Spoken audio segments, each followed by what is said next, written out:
Welcome back to the deep dive. Today we are setting our course for the Honduran coastline, and we're zooming right in on the Colón Department.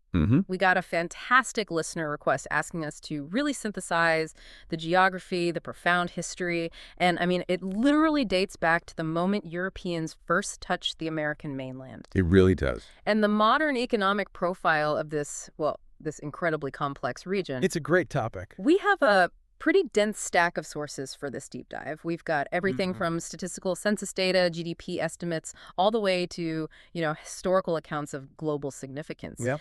So our mission here is to give you a shortcut to understanding this place that's defined by both its colonial namesake, Christopher Columbus, and a really vibrant non-colonial heritage. Yeah. And this is a perfect example of a place that is just so much more than its surface area suggests. Right. Colón isn't just an administrative line on a map. It's a historical flashpoint. It really forces us to look at Central American history through this dual lens. The dual lens. Yeah, balancing those ancient colonial roots with its modern status as one of Honduras's 18 departments, a status it officially got back in 1881. The past here is just, it's essential context for everything. And we should probably ground ourselves geographically, like right away. The department's capital is the historic port city of Trujillo. And Toco. And Toco, exactly. That's the other major urban center. They really anchor the region, both historically and economically. Okay, so let's unpack the sheer physical scale of the place. Okay. And immediately we run into a fascinating discrepancy in the source material. We do. When you look at the official figures for the department's total surface area, our sources give us two different numbers. Yeah. One is 8,276 square kilometers, and the other is 8,875 square kilometers. That's a difference of nearly 600 square kilometers. That's pretty significant. So huge. It's a great example of how data compilation works, right? Especially for a coastal region. You might be wondering why the numbers vary. And it could be a number of things. Differences in cartographical methodology, maybe recent coastal erosion. Or even just light disputes over administrative borders, especially around those remote rainforest areas. It's a good reminder that even geographical facts are, subject to human interpretation. Absolutely. But regardless of the exact measurement, we know the area supports a pretty significant and growing population. Okay, so let's talk demographics. The data shows a really clear growth trajectory. If you go back to, say, the 2007 estimate, the population was around 284,900 people. Right. By the 2013 census, that number had climbed to 319,786. And using that lower surface area measurement, the 2013 figure gives us a population density of about 38.64 people per square kilometer, so not densely packed by global standards, but... No, but it's a steady, growing concentration of life right there on the Caribbean coast. And all that is managed through a pretty localized administrative structure. It is. The department is divided into 10 municipalities and 127 villages.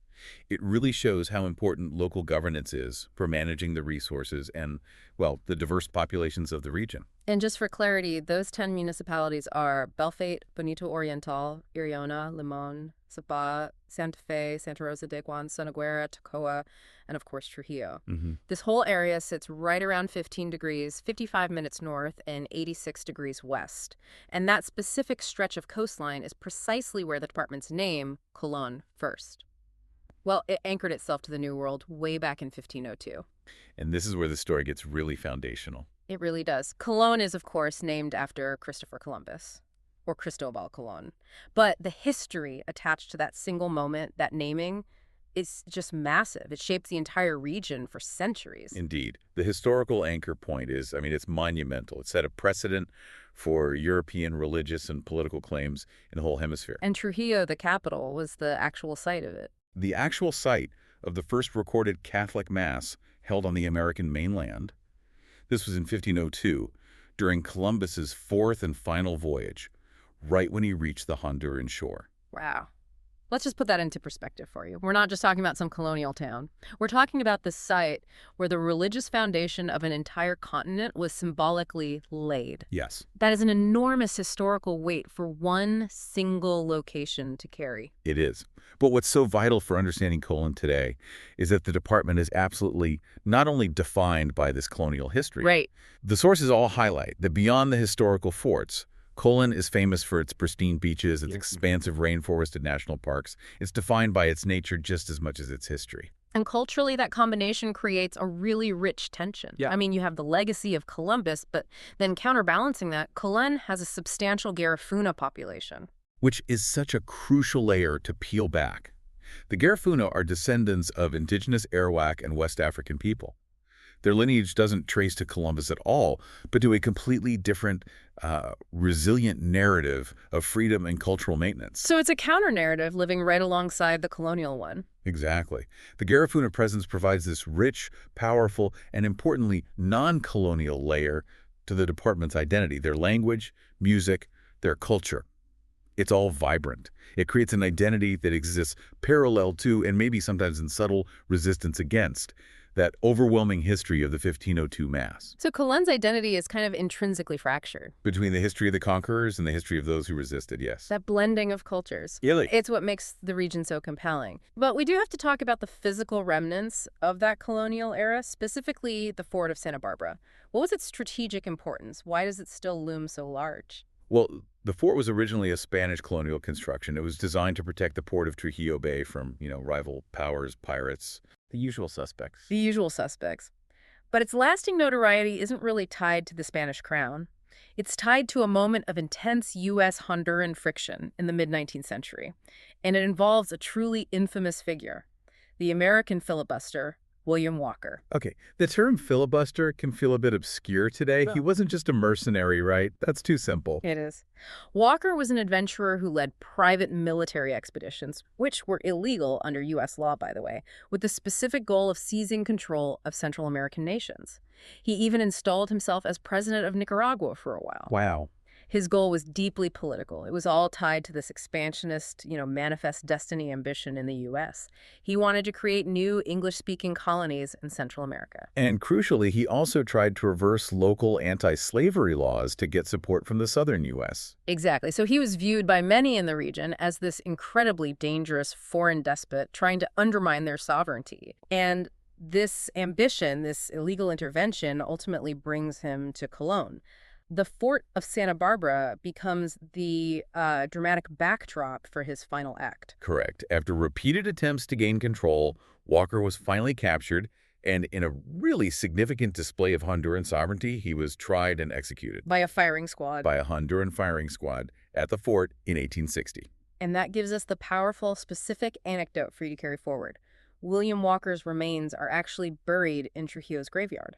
It's a very tangible link, isn't it, between 19th century U.S. expansionism and the defense of Central American independence. So that makes you wonder, right? Why does the burial place of a failed foreign adventurer remain such a prominent, defining fact in a department's history more than 160 years later? Because Walker's story crystallizes this enduring theme of geopolitical entanglement, of external interference that has shaped Central America for centuries. His tomb is a silent, permanent monument to resistance against that foreign control. That historical resonance is clearly still echoing.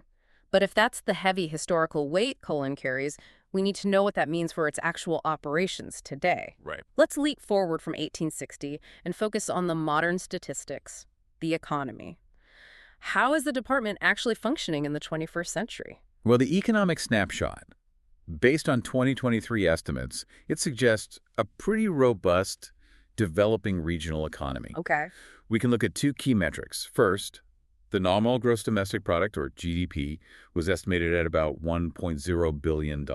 And the second metric, which we always want to look at, is the purchasing power parity, the PPP GDP, which adjusts for local prices. It gives a much clearer picture of what that money can actually buy inside the department. Exactly, and the PPP GDP was estimated at $2.0 billion. So double. Double. What's fascinating here is that 100% difference. The fact that the PPP figure is double the nominal figure tells us that the cost of living, local services, they're significantly lower compared to international standards. So your money goes twice as far. It goes twice as far internally, which reflects a strong, efficient local economy. And if we break those figures down per person, the per capita nominal GDP was $2,500, while the per capita PP GDP was $5,200. These are the current snapshots of wealth in Colón.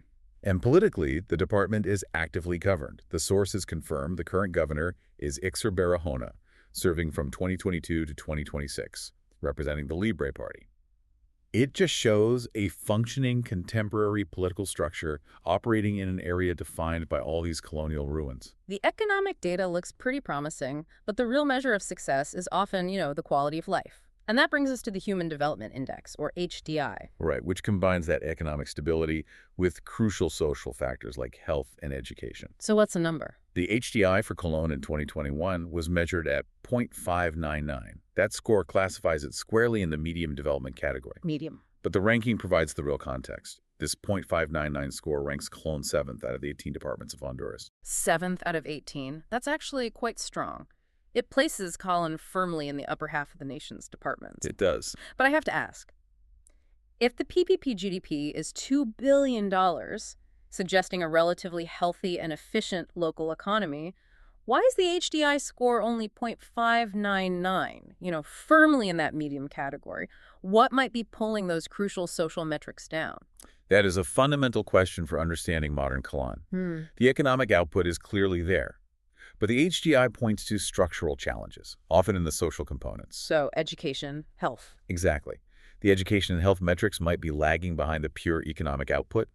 It suggests that while money is being generated efficiently, the infrastructure or maybe the distribution of services needed to translate that wealth into long-term human development. Like building fully equipped hospitals or high-quality schools. Precisely. That still requires significant investment.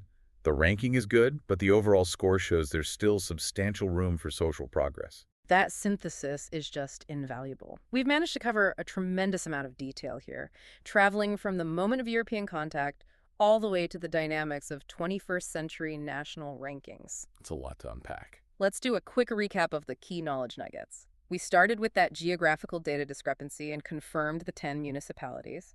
Then we traveled back to 1502. A monumental year. Yeah. The first Catholic Mass on the American mainland in Trujillo. Then we recognized that critical counter-narrative, the resilient Garifuna culture, and, of course, the grim, unforgettable political execution of the U.S. filibuster William Walker at the fort of Santa Barbara in 1860. His remains still mark the local graveyard. And we closed with the modern metrics. Yeah. That powerful $2.0 billion PPP economy and the 0.599 HDI score, placing Colón 7th nationally. Right. So the department's identity is really defined by these historical flashpoints, the claims of Columbus, the interference of the filibusters. Yet it's fundamentally anchored by a strong, independent Garifuna culture and an economy that places it firmly in the upper half of its national peers. Which brings us to our final thought for you to carry forward. Considering Colón's absolutely pivotal role in the very establishment of European presence on the American mainland. The site of the first Mass. The site of the first Mass.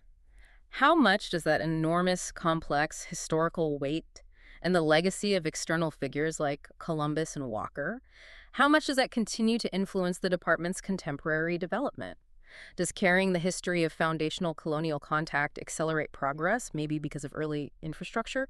Or does it impede it due to deep, unresolved geopolitical and structural inequalities, given its current rank as 7th out of 18 in human development? It's a great question. Something to mull over as you explore the sources yourself.